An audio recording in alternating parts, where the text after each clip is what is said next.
Hello and welcome to another extra special episode of the DCHL Outsider Podcast here. We are joined with goalie phenom Ryan Setree. Ryan, how you doing? Pretty good, Joe. How are you? I am always great here. So give people a little background about who you are, how you got in the league, all that random cool stuff that everyone's dying to know.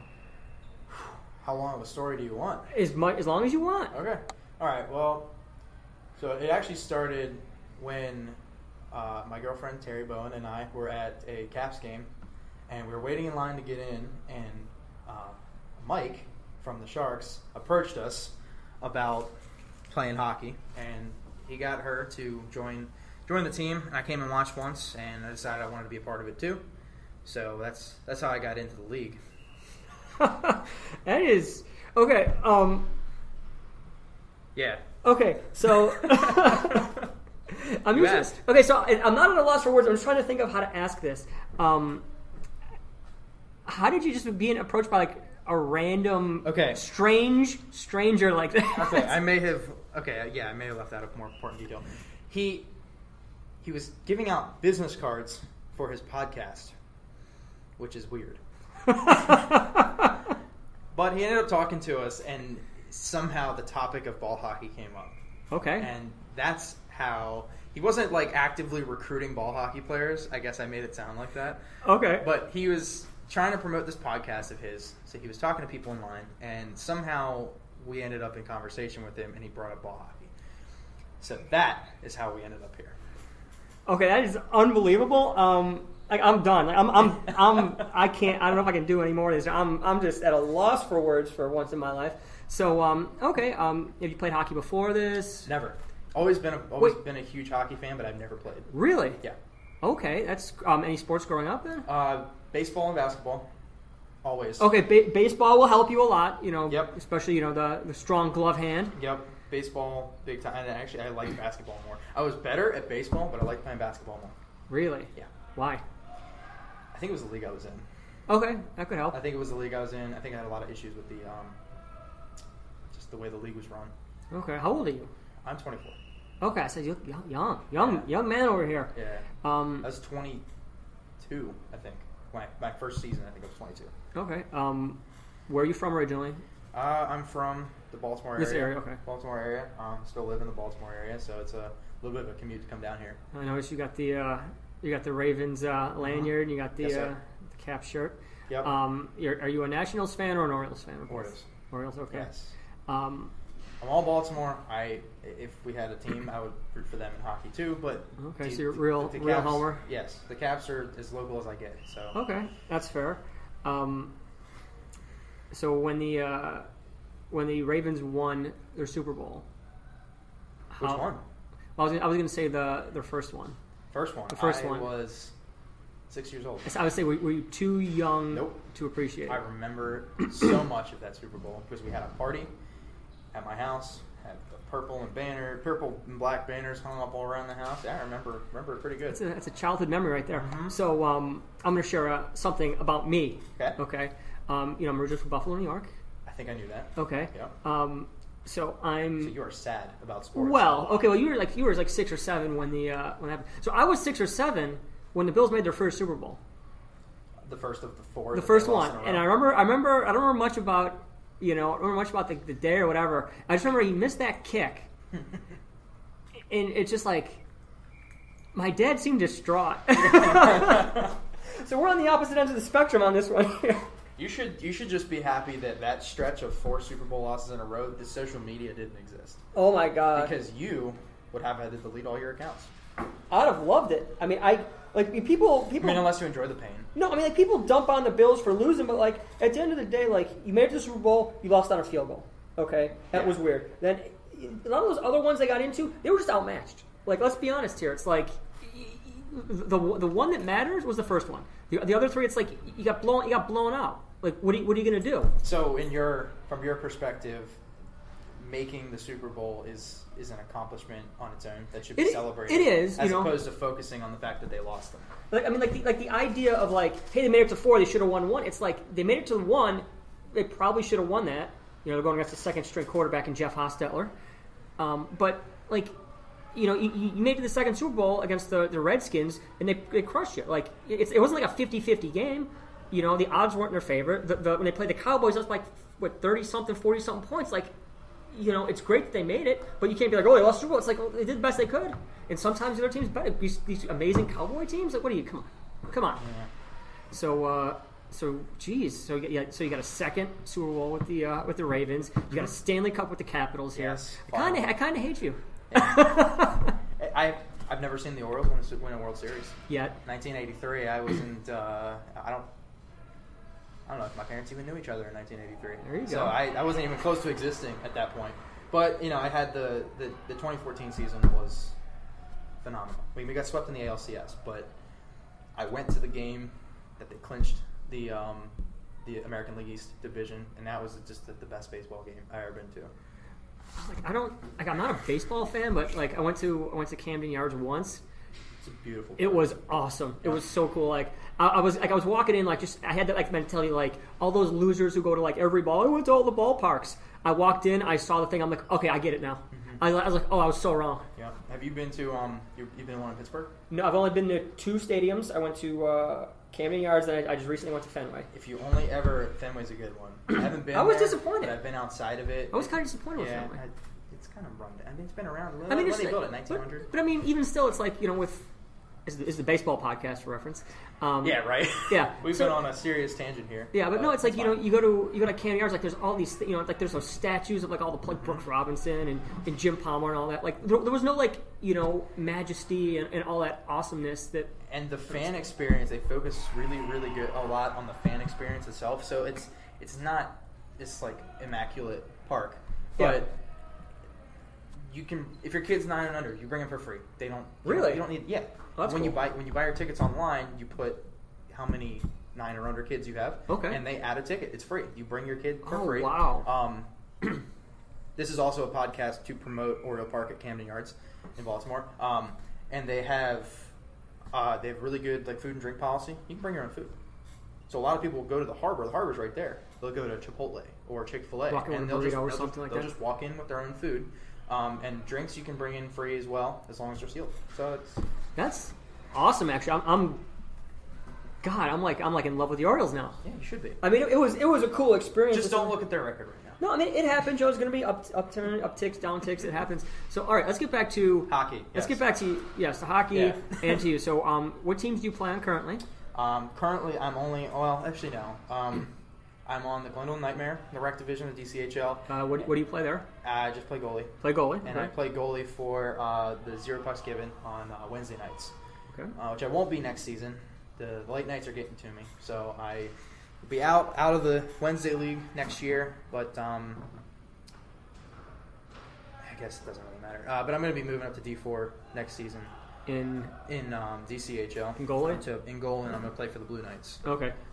So I don't want to hype you up or whatever, but like I feel like you can. I mean, I will. It's fine. Yeah. No, because I don't want to blow smoke up people. Like, you know, it's sure. like I feel like you're one of those players. You're like in this weird situation where like you should be playing in like the D3 division in net, getting some like D2 and D1 reps because like I can see you playing as like an elite level goalie. I appreciate that. I haven't been at it for very long. It's something that just kind of seemed to come naturally to me.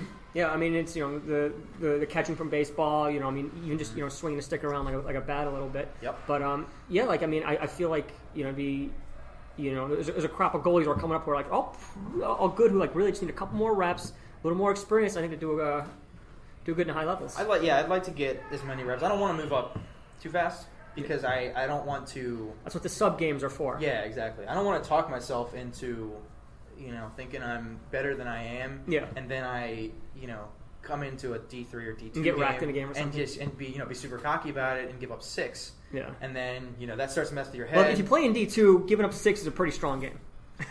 Okay. I wouldn't feel like it's a strong game, but D2 a lot some teams average 5, 6, 7 goals a game. Like average. So I mean, so you see like the occasional 9-7 game. Yeah. 10, I see on the scores. Yeah. D2 doesn't mess around with the goal scoring. So all right. So we're gonna do what I love to do is the rapid fire question segment. First thing that comes to your mind. Okay. Don't think too much about it. Okay. All right. It's my favorite question to lead off. What's your favorite candy bar? Hershey's. Just regular with almonds? No almonds. Why not? Not a nuts and chocolate kind of guy. Damn. I'm sorry. Disappointing. Yeah. Who's your favorite hockey player? My favorite hockey player right now is Evgeny Kuznetsov. A lot of people like Kuznetsov. That's good. He's a character, man. So, favorite sport beyond hockey? Favorite sport to play or to watch? Both. To play would have to be like baseball or softball. I still like doing that. Sometimes I get into, some like rec leagues and softball. Watch, it's still hockey for sure. But besides hockey? Yeah, I know. But beyond that, football. Who's your favorite football player? That's tough. I guess I'd have to say Lamar Jackson. Lamar Jackson. He's young. He's hot. Fun. He looked good. Came out of nowhere. I mean, kind of. Late first round pick. He's fun to watch. Doing it up right there. Finally, somebody on the Ravens that's fun to watch because Flacco was boring. Watching Flacco throw 3-yard checkdowns gets real old after a while. What's the most exciting place you've ever traveled? I guess the place where I had the best time. Yeah. Was last summer actually. I think. Yeah, I was still there a year ago today, was San Jose, California. Why were you there? My cousin was getting married, and they invited us out, and nobody in my family had ever been to California before. So we flew out to San Jose, spent like a long weekend there, got to go to, went to Monterey while we were out there. Monterey's a cool little beach town. Okay. It's kind of like, think of like Ocean City without like the touristy stuff. Okay. And we went to a San Francisco Giants game, so we got to see Tnt Park. Who are they playing? They were playing Padres. Okay.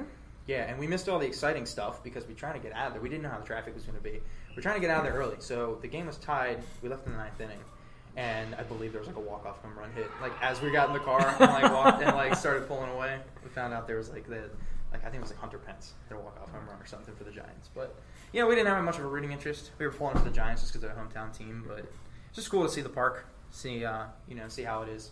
Very nice. Cool. Very so, nice. What did you have for dinner last night? I had Lito's Pizza. Do you like Lito's Pizza? I love Lito's Pizza. God, you're messed up. Yes. It's so bad. No, it's not. It's so bad. Dude, come on. I would. Have you had their wings? What? Have you had their wings? I don't eat chicken.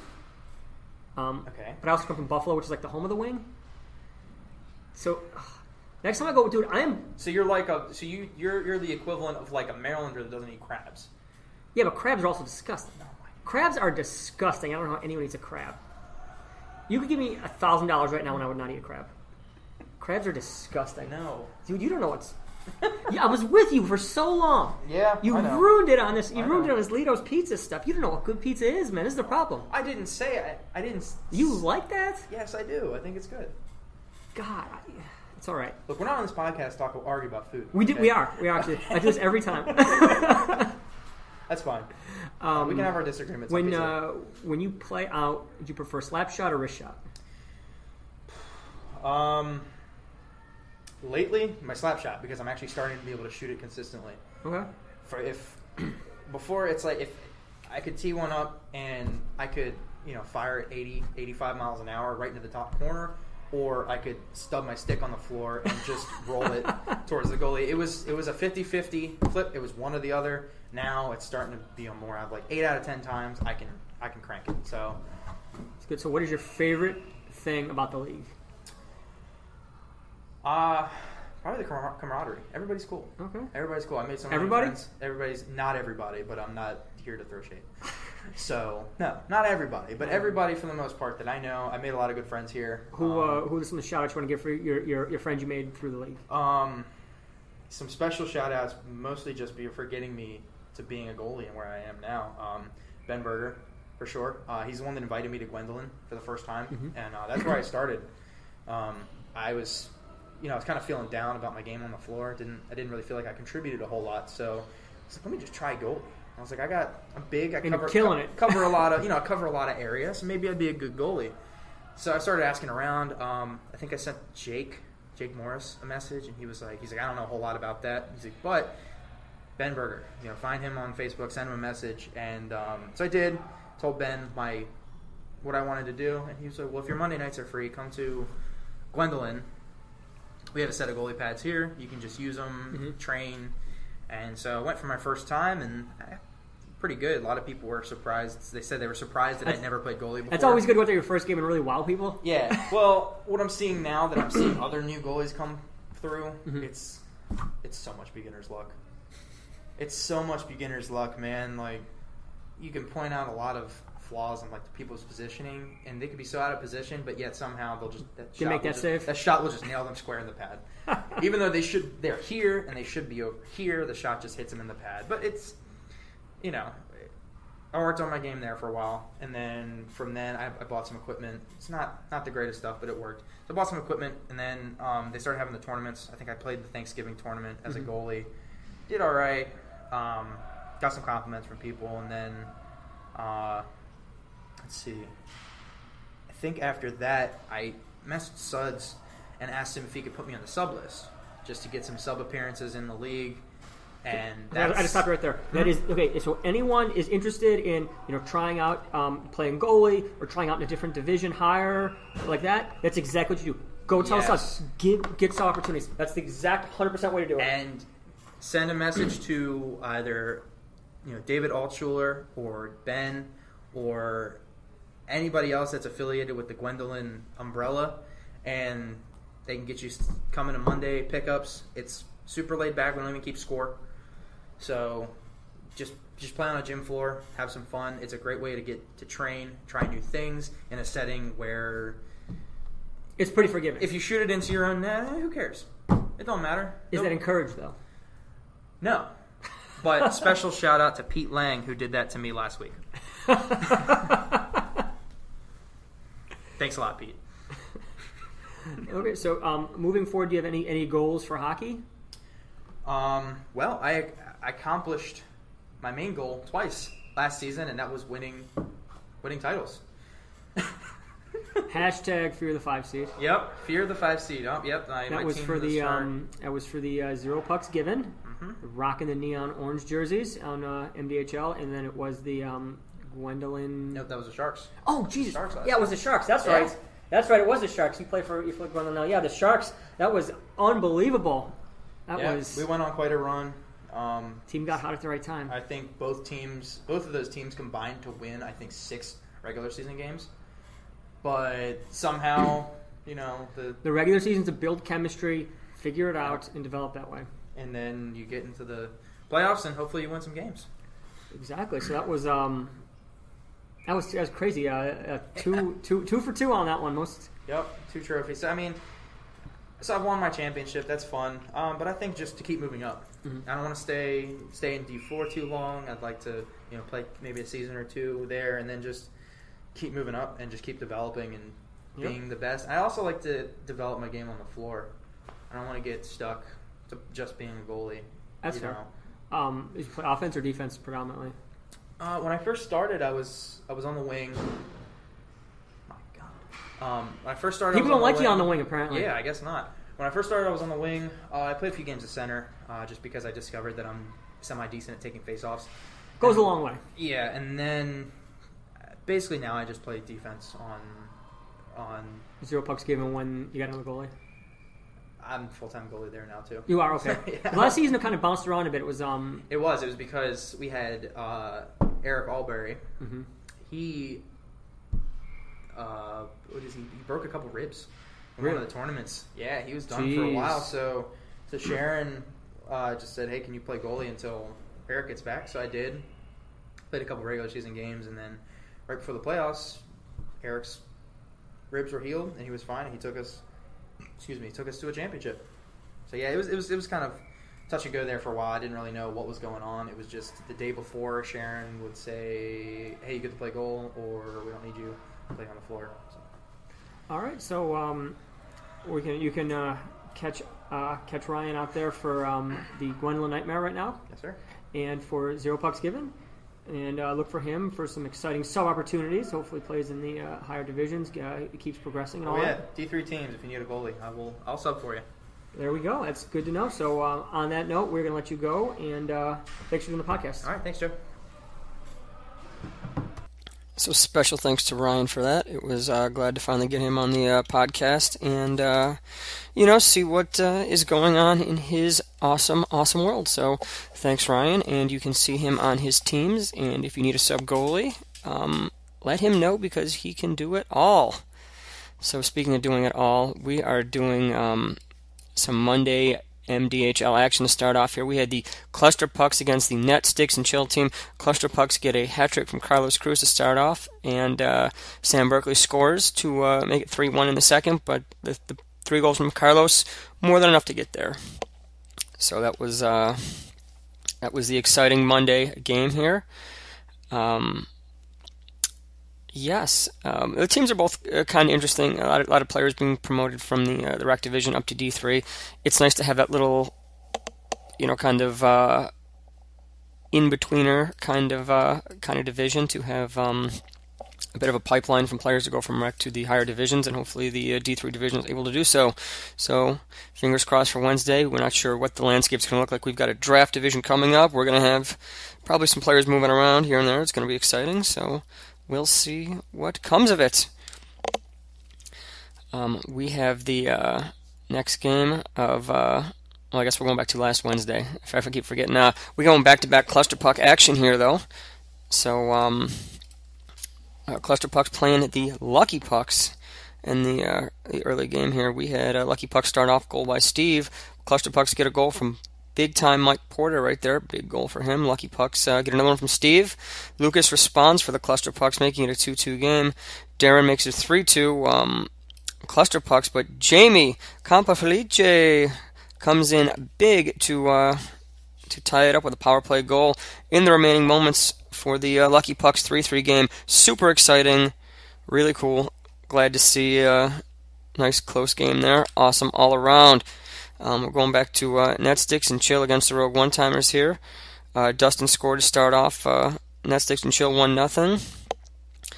Mike and then Aaron score to make it 2-1 One-Timers. Sam Berkeley comes up big for Net Sticks and Chill again. She just scores some goals here. And then Rogue One-Timers get a goal by Aaron Brown to make it a 3-2 game for them.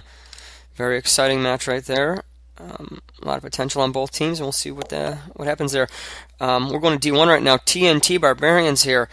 TNT start out. Alex Ortiz doing his thing, scoring goals, but Tway responds for Barbarians, making it a 1-1 game. But that won't last too long because Joel Horde scores for Barbarians, Andrew Marshall scores for Barbarians, and Andrew Marshall again for Barbarians. 4-1. What happened here? I don't know, but Barbarians bringing a thunder. TNT going to mount a comeback here, though. Rachel scores big time to make it 4-2. Assist from Alex Ortiz. Alex scores to make it 4-3.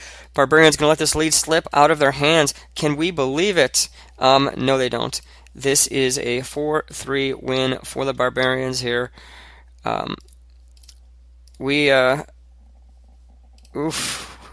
see TNT at 2-3-1 here. GM Chris Thorpe is on the hot seat. We're going to see what he's going to do to make this happen, to try to right this ship, as they say. But we gotta see what's going on here. Lords of the Rink first place in the MDHL D1. Crease Crashers second. We got TNT Barbarians sitting at 3-4. If you asked people, say 6 to 12 months ago, if this would be happening, you will not find. I don't know if you'd find a rich individual here going big on the long shot here, but we got flip flop in the D1 division. Crazy. We had Puck Mafia against Gwendolyn Black Knights here on the Wednesday action here. Puck Mafia, Richard Chin scores the first goal unassisted from the point. Lets that slap shot go. Chris, I guess it's Stark, but it's spelled Staake with 2 goals for the Black Knights, making it a 2-1 Black Knights game. Had Puck Mafia trying to come back at the end, unable to do so. Chris with a huge game, and it's a big win for the Black Knights. Puck Mafia so close in so many of their games right here. They're just a little bit here and there, and fingers crossed that they can get over the hump right there, but we'll see what happens. Okay, last game of the night, Blade Runners Blue Steel. Edie with a hat-trick, natural hat-trick. We're not going to talk about the rest of the game. It was a pretty one-sided late game. Not going to say that played a fact in there, but it was a beatdown. So that was your MDHL action here. We're going back to Sunday right now. We have Midnight Riders against the Slashing Pumpkins here. Midnight Riders get goals from Sam and Chris Zupa to make it a 2-0 game. Pumpkins look decent, doing their thing. Riders are a strong team right now. Riders might be the team to beat in the Rec division. And it's so hard to say. Rec is so crazy right now. Sharks on top, defending their championship well. Gwendolyn Nightmares up there, Midnight Riders up there, Sinbin. All these teams are playing great. Hockey Dead, still kind of trying to figure out what's going on with them. Losing a couple players here and there is going to hurt, but that's all right. Speaking of Hockey Dead here, playing Lucky Sevens, Alex Cruz, Carlos's brother, comes up big for a goal for the Lucky Sevens right there, making it 1-0. Carlos's brother, oh my gosh, what are we going to do? 2 goals in 2 games for him right there. CJ scores to make it 2-0. Lucky Sevens. Jed with a big-time goal for Hockey Dead on the power play off an illegal icing, making it 2-1. But Lucky Sevens were able to hold on and control this game and take it down. Hockey Dead still struggling to figure out how to change their offense around the new players, how to kind of figure out how to win with their new roster. But that's okay. It's going to be a long season, and we saw last season. The Sharks were 5 seed, came in, got their win, and on what's the other division? On Wednesday, the Zero Pucks Given, another 5 seed. I'm not saying it's okay to be a 5 seed, but you want to do your best to make sure you develop your chemistry at the start of the season, and then take it through playoffs here. So Gwendolyn Nightmare and Sharks playing the next game here. This game was crazy here. Street Sharks get a goal from Dan Bartolucci. Can't pronounce it. Dan with a nice goal. Matt Kelly scores one from Nightmare. A little bit of a hiccup, but that's okay. Dan with a second goal. That's 2 assists from Sharon. Lawrence Neubauer with the empty netter. Still counts. And that's another win for the Sharks here. Just really taking control of the D1, the Rec division here. Excuse me on that one. Next game, we had the High Rollers against the Crazy Eights. High Rollers, Aubrey Keach, the man, the myth, the legend. Assisted by Sam and Jason. Leads off scoring. Dimitri scores. Stitches scores. Aubrey, again, 2 for Aubrey. Chris Zupa gets 1. Sam Shepard responds for the Crazy Eights, but a little too late. Drew Bender is going to score to make it 6-1 High Rollers here. Aubrey Keach was on the live DCHL Outsider podcast. So if you want to see some awesome podcasting right there, Aubrey was on it, Austin, Melissa, all the Keaches, with 3-for-1 sale on the Keaches right there. Aubrey does the podcast, scores 2 goals in his next game. Moments later, keep that in mind, this was in between games he does that, and then scores a couple goals. I'm not saying that being on the podcast led to that, but it 100% led to that, and if you want to score 2 goals like Aubrey, get on the podcast. This is what happens. You get a huge bump because you're a superstar, you got that fame, and you do it up. Aubrey with 2, and High Rollers with a big win over the Crazy Eights. Goonies Stingrays here. Goonies start off. Amy Bernetti scores, making it 1-0 for Goonies. Brian Ramley responds for Stingrays, tying it up 1-1. Casey scores to make it a 2-1 game. Goonies, but Chris Day is going to respond and make it 2-2. Third period, all Goonies, though. Chris Bernetti, Casey Hansen, and Rachel. That is 3 goals back-to-back for Goonies, making it a 5-2 game. Game was really close, but third period made all the difference in the world. So it's going to be a big win for the Goonies here. Trying to kind of reset and figure out what to do with all the roster changes, all the moving around. But that's a huge win for them, and congratulations. We had Gwendolyn Blue Knights First Ladies Eleanor here. Hillary Murphy goal from Casey Hansen and Christe. 1-0 right there. Adam Barrett, 59 save shutouts, including 22 in the third. That was a hell of a game by the Blue Knights, just unable to find the back of the net. Adam Barrett showing why he is one of the top up-and-coming-ish goaltenders in the league. I'm not sure what's going to happen next season, but there's been rumors that Adam Barrett will be taking over for some of the load that we left Kevin Shea left behind. So we'll figure it out and see what happens there. Adam Barrett, though, great game on his part. First Ladies, huge win with the shutout. And we're going Arabian Nights penalty box heroes here. Arabian Nights, Andrew Markowitz, 2 goals back-to-back. 2-0 Gwendolyn Arabian Nights. Penalty box heroes get a pair from Derek O'Halloran. We got a 2-2 game here. This is a first period here. Markowitz and O'Halloran dueling back and forth here. But Arabian Nights calling the rest of their squad here. Juliet with a goal. John Nuno with a pair. 5-2 Arabian Nights here. This was a game penalty box heroes. Missing a couple players. Gonna happen. Strong game though. Derek O'Halloran, 2 goals in the sub effort. Woo-wee. A little sleepy here, but that's okay. We're going Gwendolyn Gladiators, First Ladies Jacqueline here. Nick Franzen for the Gladiators scores off a sick pass from Eric here. Eric goes between the legs. Nice pass to Nick, who just buries it. Awesome play on his part. One thing I noticed, Nick Franzen, dude, his shot has gotten strong. Nick's got a cannon of a slap shot, cannon of a wrist shot. I don't know where it came from, but I mean, maybe I was not paying attention, but it is very good. And Nick Franzen definitely has improved drastically over the last, I don't want to say drastically, that makes it sound like he wasn't good to begin with. Nick Franzen has really rounded out his game and become a very dynamic player. So that is awesome for him. And I love seeing players get better, develop, and all that. So Nick is definitely a player to watch moving forward.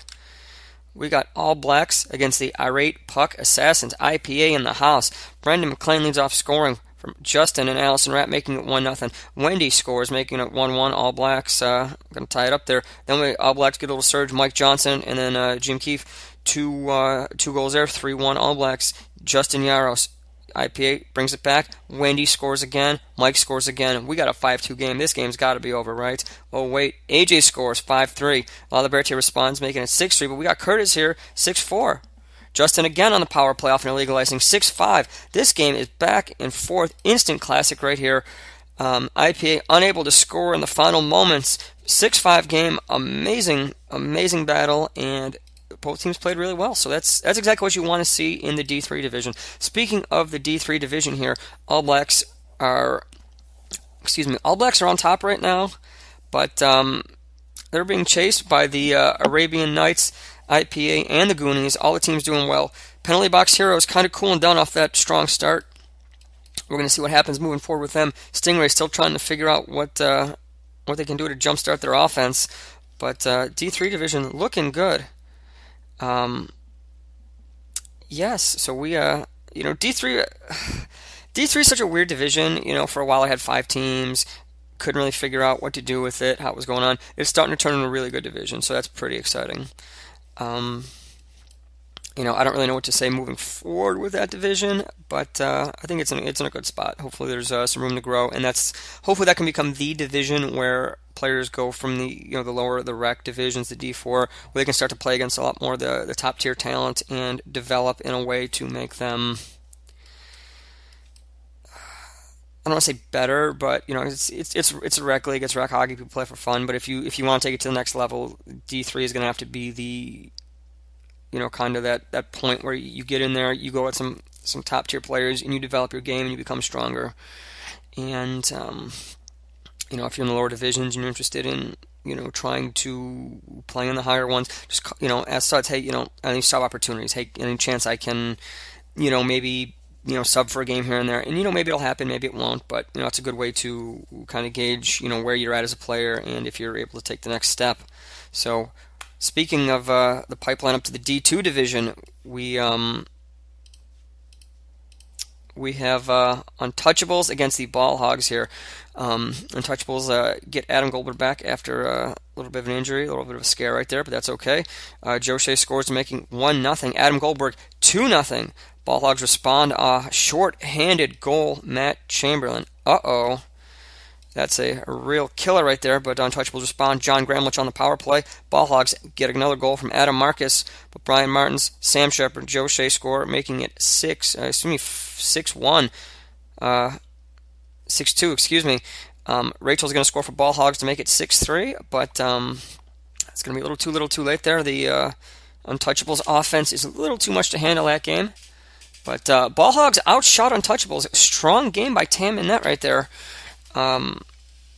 It's crazy to think that the Ball Hogs, who are really built defense first, strong game that they do play, they outshot the Untouchables, who are built for that running gun style. So that's a little crazy, but good game all around. Ball Hogs still struggling to find their identity this season, but that's okay. Speaking of teams in a bit of a transition here, Jagerbombs Gorilla Gang. Jagerbombs get a goal from Sumit in some sub action here, but Gorilla Gang responds from Brennan. Manny scores and Kristen scores for the Jagerbombs. That's not the last we're going to hear Kristen today, but Rachel's going to respond for Gorilla Gang. Rachel, a lot of goals on. Rachel's been playing really great lately. Sam Berkeley, a lot of goals recently. And you get a goal from Kristen playing offense here. I think she played offense that game. I'm not sure. But Mike Thomas can go for Gorilla Gang, Colin Gorilla Gang, Carlos, and Tway. They really brought it, was it 5 unanswered in the second and third period here. But that'll be a 6-3 win for the Gorilla Gang. Redcoats Lizards here. We have, speaking of Kristen, she scored the first goal of the game for Lizards here. I tell you, she wasn't done. You knew she wasn't done. Assisted by Patrick and Josiah. And then Tway for the Lizards, assisted by Kristen and Brennan. We got a 2-0 game right here. But Redcoats respond. Brett Snyder scores a mitt. Austin and Will Sarr on a power play goal here. 4 unanswered for the Redcoats. It seems like a lot of the games today had teams really going on a surge at one point. It's a little crazy right there. It's momentum really played a huge factor in Sunday's games. So, on that note, we are going to go to Young Bloods against Funk Masters here. Funks get a goal from Jamie Brennan and Nathan Barrymore, making it 2-0. Young Bloods get a Nick Brown goal. Simon scores for Funks off that killer wrist shot that he has. Simon again for Funk Masters. Jamie Brennan. Okay, so Jamie Brennan is one of the most good all-around sound players. Like he's like a real complete game player. He's kind of like Jake Smith in that aspect. Jamie Brennan had 11 goals straight for Funk Masters with 0 assists, which is like the biggest statistical anomaly you're ever going to see. It's just crazy. And he finally broke that streak with an assist to Simon. It's crazy. It's weird when you see a statistic like that, because Jamie is one of those past first players, but he has goals and no assists.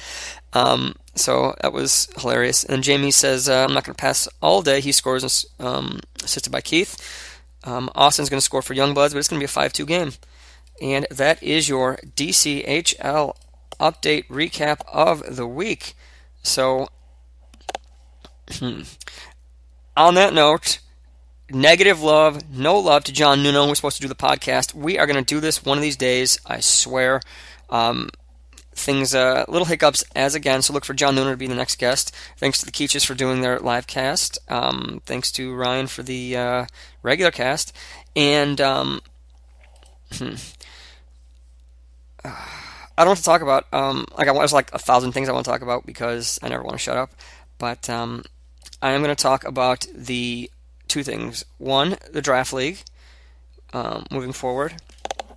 And 2, I'm going to give a quick little suggestion for teams on the power play. So when I see a lot of games and I feel like players, on the power play, the first instinct is to get the ball, throw it in the zone, dump it and chase, and it doesn't work. It doesn't work most of the time. There's going to be some times it works, but more often than not, you're going to throw the ball in there, and it's going to get gathered up by the defense. You're going to throw it right back down, and you're going to lose another 30 to 40 seconds on your power play. It's the way it is. It happens way too often. So if you're on the power play, just think, carry the ball up, try to gain the zone, pass the ball in, and it will go a long way. Do not try to just dump it in. It never works. It leads. If the other team gets the ball and ices it, or dumps it down, doesn't technically ice it, you're losing about 15 to 20 seconds on your power play. And if you do that, you can't afford to do it and actually win the game. Like you blow a power play, it goes a long way. So just remember, moving forward, think about it, carry the ball in the zone, look to make a play, pass the ball in, don't dump it. Dumping doesn't work more often than not. But again, sometimes it will. Take it with a grain of salt. My word is not 100%, but that's it's kind of what I see more often than not. So take care of that. Draft division Wednesday. We're not sure what's going to happen with it. It's an experiment. We're going to try to do these awesome things. We're going to try to stream it. We're going to try to build 4 or 5 competitive teams to make it work. It's going to be a nice little break for a lot of players who might be getting a little tired of playing against the same opponents week in and week out. So we'll see what happens. It'll be really cool. So hopefully people support it and are interested in it, and we can go from there. So on that note, thank you for listening. Thank you to Ryan and all that. So we will catch you next week. If you're interested in the podcast, let us know. It's so fun. Interviews are awesome. Getting to find out awesome things about everyone. So let us know if you want to help stream. We had Melissa Keach attacked a streamer on stream apparently. So if you want to stream or you want to attack a streamer, let us know and we'll make it happen. Thank you for listening. We'll see you next week.